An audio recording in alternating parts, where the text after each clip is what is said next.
March Madness Final Four and championship game was played over the weekend. UConn topped Illinois 71-62. Michigan rolled Arizona in a wire-to-wire annihilation, 91-73. We both believe that that was essentially the national championship game. Michigan won in dominant fashion. And on that note, congratulations to the Michigan Wolverines men's basketball team. They defeated UConn on Monday night by a score of 69-63, led by junior point guard Elliot Cadeau with 19 points. Cadeau will go on to win the tournament most outstanding player.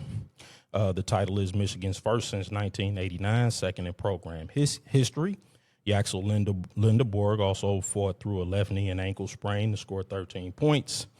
This marks the Big Ten's first men's national basketball title since 2000, man. So congratulations to the Wolverines, man. Hail to the victors and all that good stuff. Yeah. So let me ask the people's champ, man. Where does this Michigan Wolverines team rank among the great teams in college basketball history?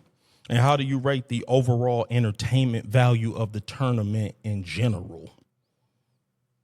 What say the people's champ? Well, I mean, you know, first off, congratulations to the Wolverines, man. That was awesome. Absolutely. Great run, too. Outstanding run. I mean, I'm gonna keep it a buck. Around probably about mid-January, you could kind of see that this team was legit and could compete seriously, be a contender for the national championship with Arizona as well. Yep. I believe I said in December they were one of the two best teams in college basketball. And you know, it was just good to see that they were able to seal the deal.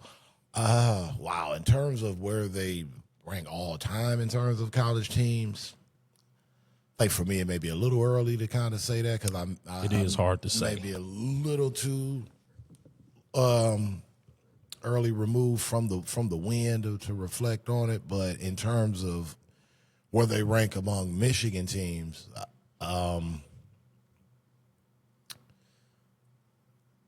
man, it's tough because I mean to beat that Arizona team the way that they did, dude, that was impressive. I would have to say,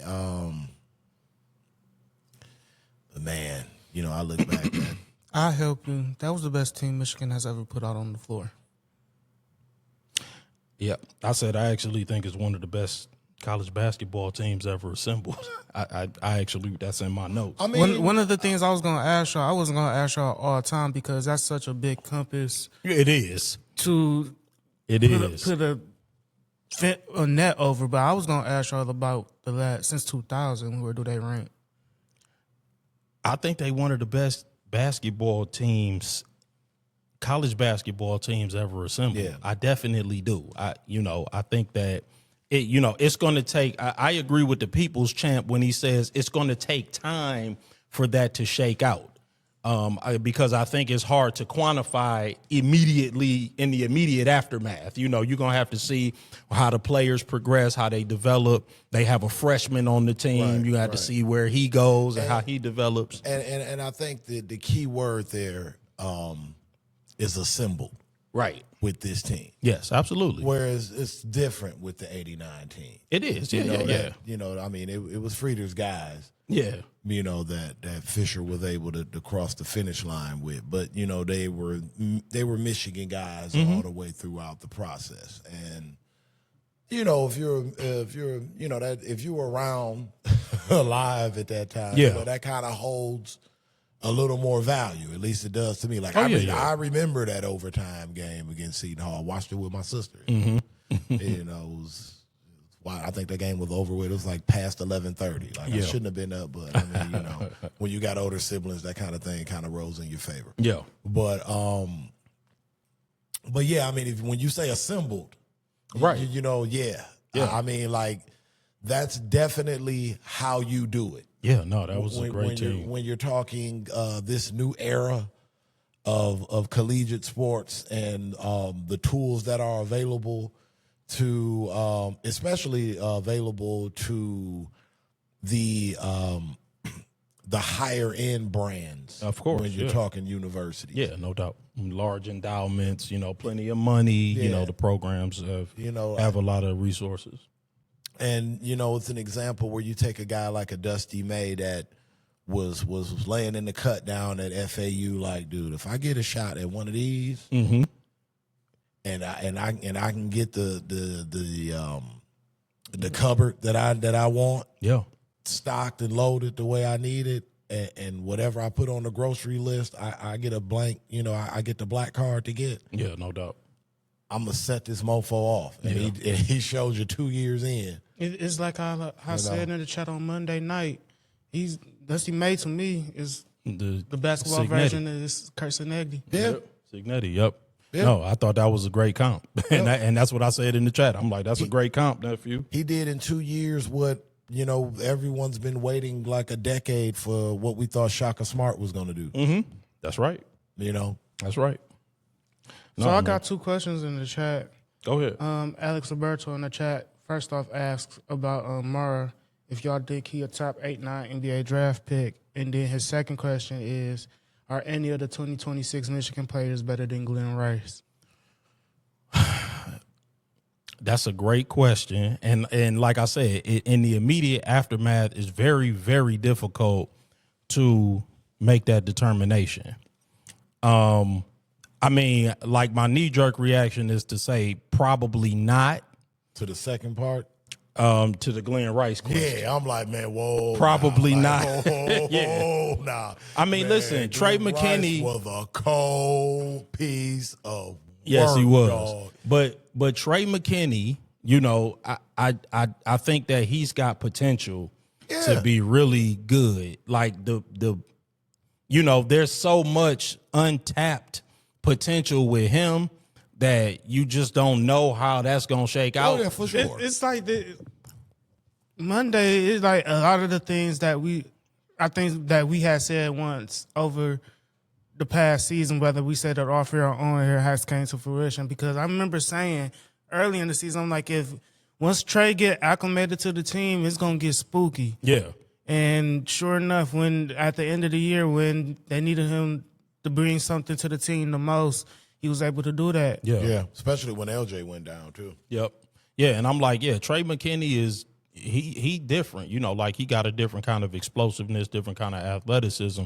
So like I want to see how he develops. He could end up being one of those type of guys. Oh, yeah, for sure. But I mean, But Glenn my Rice, knee jerk, that's why I said my knee jerk reaction is to be like, no. but to the Mara question, top 8.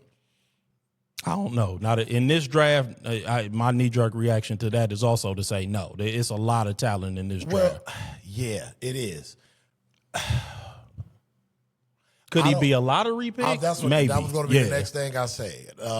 Top 8, I don't know, but lottery, I think it's possible. I think this tournament run, and depending on what he does at the combine, and in terms of a lot of the, because he's shown to me that he can move laterally. Sure. Yep. I think he's very long. With him, with a lot of guys with that stature, it's the strength thing. Yes. But in terms of like skill wise, yeah, he's got some stuff on board. He's great around the basket. He is.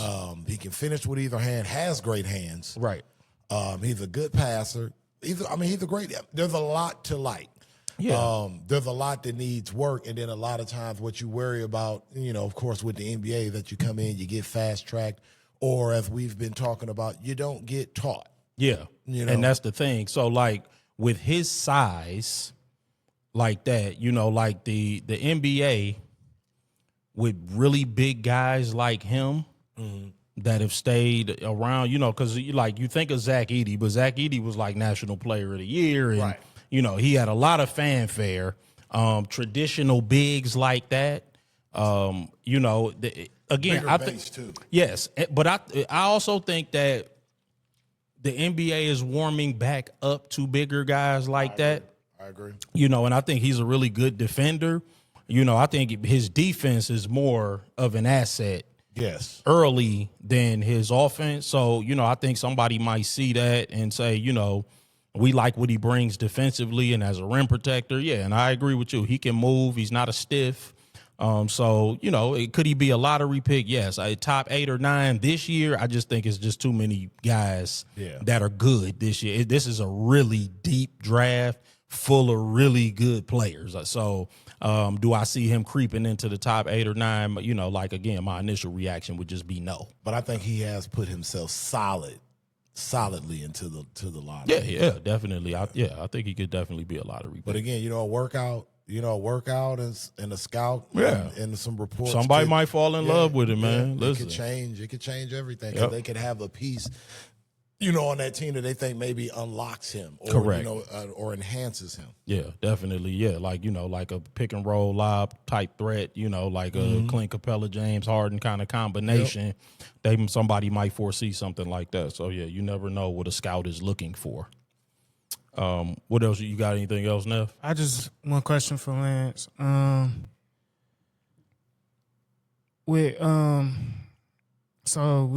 So from what I seen, McKinley and Cadeau's already said they're coming back next season. What do you think, Dusty May, that staff? What do you think the team needs to do in order to give themselves the best chance of repeating next season? Throw some money at Juke Harris. That'd be nice. Because, you need something to replace what you're going to lose from Yaxel. Oh, yeah. And, Juke's similar in size, 6'7". He shoots a high clip from 3. If he can just buy in, because what really separated this Michigan team was the versatility and size defensively. Yes. They were looking like the like the Iguodala, Barbosa, Sean Livingston Warriors. You know what I mean? Where they could just kind of just switch everything type of deal. Great athleticism on the wing, and it's like, they didn't have to gamble a lot. They were just athletic enough to stay there in front of you. You know what I mean? Or just switch on a string. So, but if they could add someone like that, let's see what they do with the McCoy kid. See how he pans out.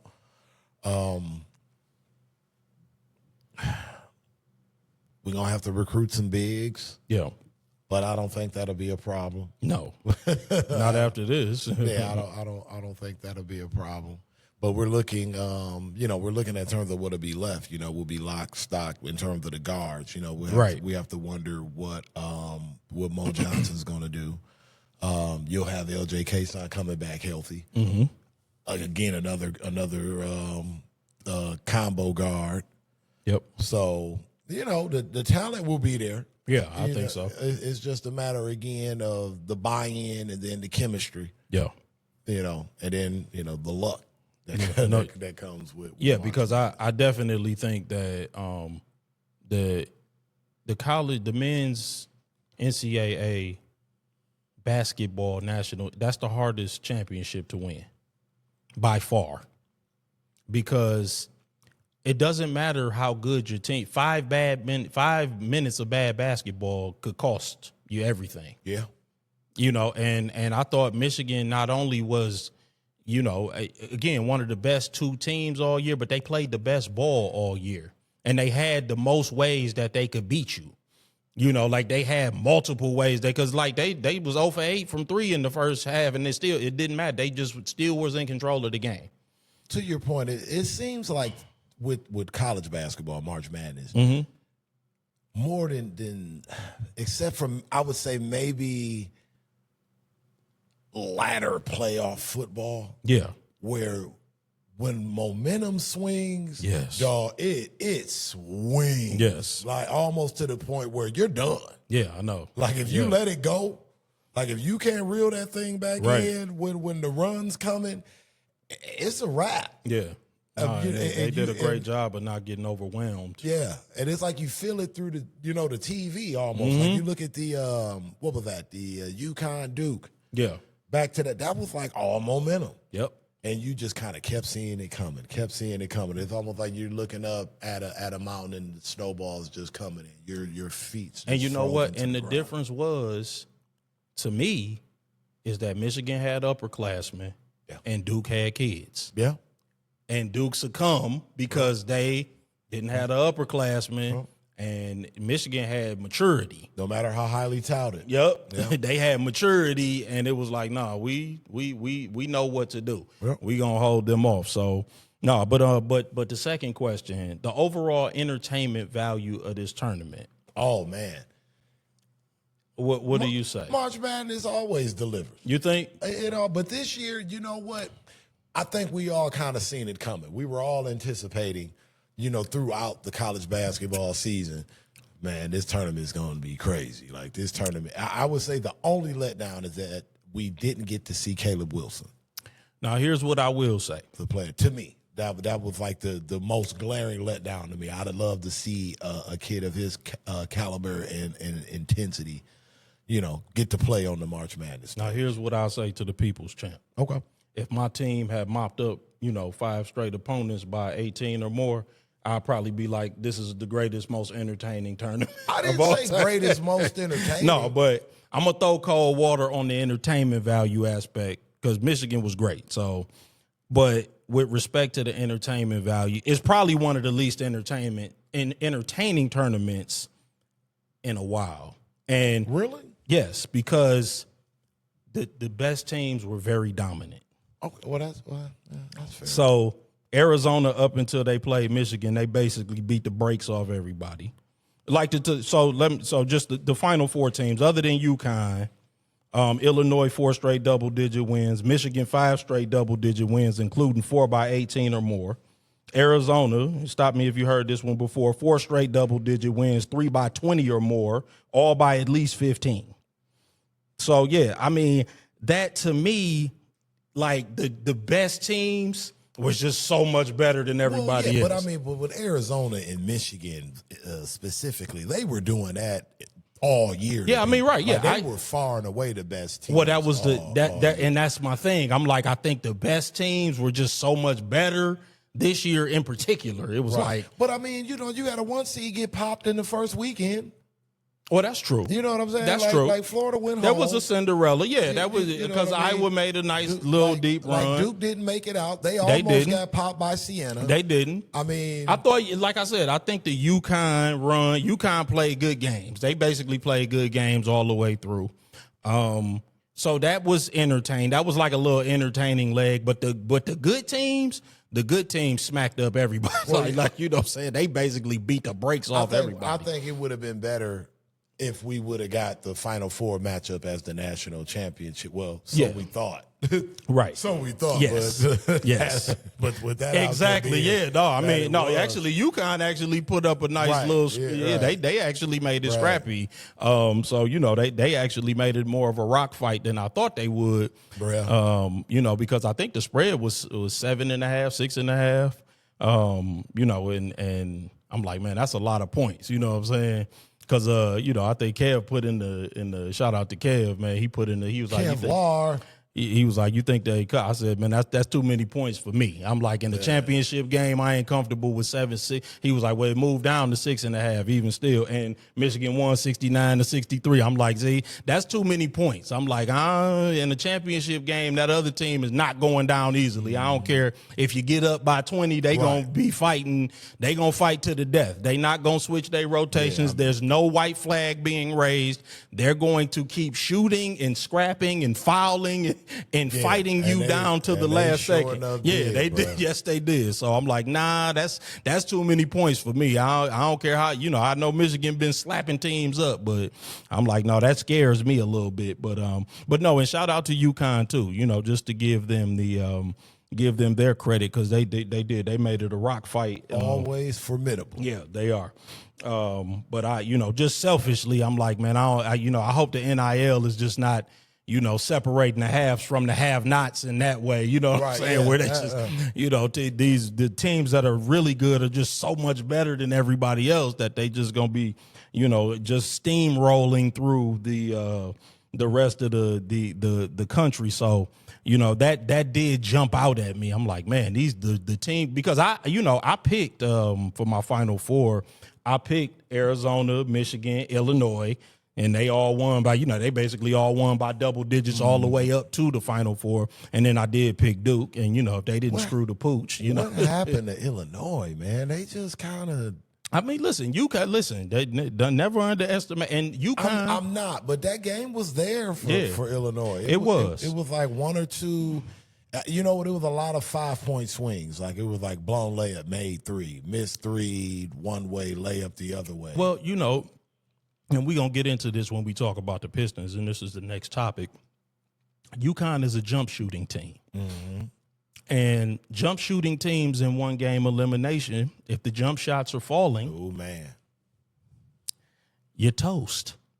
You know what I'm saying? Like that's basically what it comes down to. You know, you're toast if the jump shots are falling. So, and they were falling against Illinois, you know, and Michigan found a way to kind of smother the perimeter against them, even though, you know, they had some flurries though, you know, like they actually had some flurries where you know, they hit a couple of long threes. Caravan hit a couple long threes, and Braden Miller hit a couple long threes, and Solo Ball, he was in foul trouble, but he hit I think he hit a long three or two.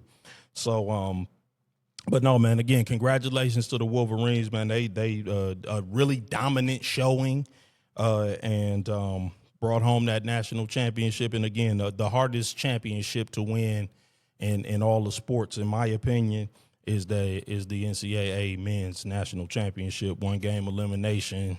You know, you got to get through a bracket of basically really 68 these days, and that's very, very complicated.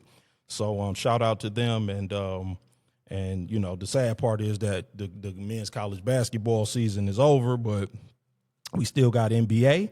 And before you move on, I just want to say something. First off, Tyrone Davidson in the chat saying the Big Ten dominance was very entertaining. Yes, sir. Yes. What up, Ty? Listen, from a selfish and personal standpoint, yes, I did like the Big Ten dominance. We've talked about that on previous podcasts. And with that said, it made me think about when we was talking about the Big Ten 2 weeks ago, and if it was the best conference in college basketball. I think we might have to talk about the Big Ten's run this whole school year as one of them, probably the most dominant conferences in all the collegiate sports. I put that in our other chat, nephew. I said it's the premier conference in collegiate sports. This year they have 7 different national champions in 7 different sports: Washington in soccer, Indiana in football, Penn State in wrestling, UCLA in women's basketball. I was gonna Michigan in men's basketball, Wisconsin in women's hockey, and Northwestern in field hockey. And this weekend they can add an 8th with either Michigan or Wisconsin. If one of them two can pull off the Frozen Four in men's hockey. Hey man, listen. I said that I put that in our other chat. I said the Big Ten is the premier conference in all the collegiate sports. You know, we handling business right now. So the conference looks great. I have no argument there. We doing our thing, and I expect for it to continue. Really, I expect for the conference to only continue to get better and better and better. Yeah, you know, it's a great thing from a conference standpoint. But, you know, as members of the conference, you shudder a little bit. You like, you know what I'm saying? Could be a long time. You know, especially as a Michigan State fan, I think Michigan is much closer to, you know, to being good than we are. I mean, you know, it's only going to get better. You got Juju Watkins coming back to the Big Ten next year. Yep. So that's just more eyes on it. Yeah, that part. Yep. Definitely more dubs coming for the Lady Trojans. No doubt about it. But you know, but then rebuilding, if you got to rebuild a program in the Big Ten, man, you know, good luck, man. You better get them wallets. You better hope that alumni base. Yeah, man. You better get your boosters together, man. Get your bag up and start, you know, looking at who's in the transfer portal, who's going to be available. But yeah, no, yep. Good callback, nephew. That was a good one.